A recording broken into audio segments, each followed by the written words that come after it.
அனைவருக்கும் வணக்கம். இன்னைக்கு நிஃப்டி இன்ட்ராடே என்ன மாதிரி ஆப்பர்ச்சுனிட்டி கொடுத்துருக்கு அப்படின்னு சொல்லி பார்க்கலாங்க. முதல்ல நான் நிஃப்டியில் 5 மினிட் சார்ட்டில் இருக்கேன். இப்போ பார்த்தீங்க அப்படின்னா இன்னைக்கு முதல்ல நம்ம கவனிக்க வேண்டியது nifty weekly expiry. Okay, weekly எக்ஸ்பைரினாலே நம்ம ஏற்கனவே டிஸ்கஸ் பண்ணியிருக்கோம். மேக்ஸிமம் பேரிஸ் தான் அப்படின்னு சொல்லி. ஓகே, மார்னிங் வந்து பார்த்தீங்க அப்படின்னா நிஃப்டி எக்ஸ்பெக்ட் பண்ண மாதிரி கேப் டவுன் ஓப்பன் ஆகி ப்ரீவியஸ் டேவுடைய லோவையும் பிரேக் டவுன் பண்ணி கீழே போயிருக்கு. அதுக்கப்புறம் திரும்ப இமீடியட்டாக அந்த லெவல்லேருந்து சப்போர்ட் வந்து ஒரு புல்லிஷ் சிக்னல் கொடுத்துருக்கு. பட் இருந்தாலும் இது வந்து ஜஸ்ட் ஒரு பேரிஷ் சிக்னல். ஏன்னா வீக்லி எக்ஸ்பைரி மட்டும் இல்லாமல் இது ஜஸ்ட் ஒரு செல்லர்ஸ் வந்து இந்த இடத்துல பொசிஷன்ஸை க்ளோஸ் பண்ணியிருப்பாங்க. அந்த ரீசன்ஸ்னாலையும் ஓகே இங்கே வந்து உங்களுக்கு புல்லிஷ் சிக்னல் மாதிரி இருக்குது. பட் திரும்ப இங்கேருந்து நம்ம வந்து பேரிஷுக்கு வெயிட் பண்ணணும். ஓகே, ஸோ ஃபர்ஸ்ட் கேண்டில் முடிஞ்சதுக்கப்புறம் பார்த்தீங்க அப்படின்னா ரெண்டாவது கேண்டில் உங்களுக்கு கன்ஃபர்மேஷன் பார்த்தீங்கன்னா அந்த ரேஞ்சை பிரேக் பண்ணாமல் ரெட் கேண்டில் வந்துட்டு மூணாவது candle red candle. So first 15 minute உங்களுக்கு ரேஞ்சு க்ளோஸ் ஆகிடுச்சு.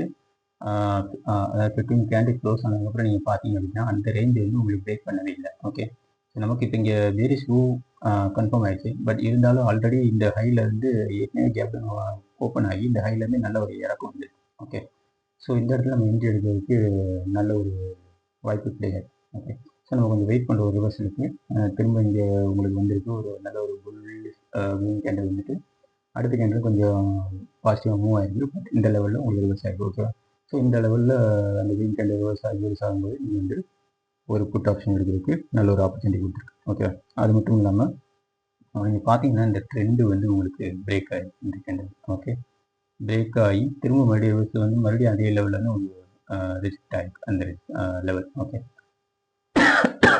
ஸோ ஈவன் இந்த 24,000 எடுத்திருந்தாலுமே உங்களுக்கு 23,900 லெவலுக்கும் நல்லா இறங்கியிருக்கு. ஓகே, பட் இந்த இடத்துல என்ட்ரி எடுத்திருந்தோம் அப்படின்னா நமக்கு ஈஸியாக ஒரு மார்னிங் ஒரு நல்ல ஒரு ப்ராஃபிட் கிடைச்சிடும். ஓகே, இது வந்து ஃபஸ்ட்டு. அடுத்து நீங்கள் பார்த்தீங்க அப்படின்னா ரெண்டாவது ஆப்பர்ச்சுனிட்டி எங்கே இருக்குது?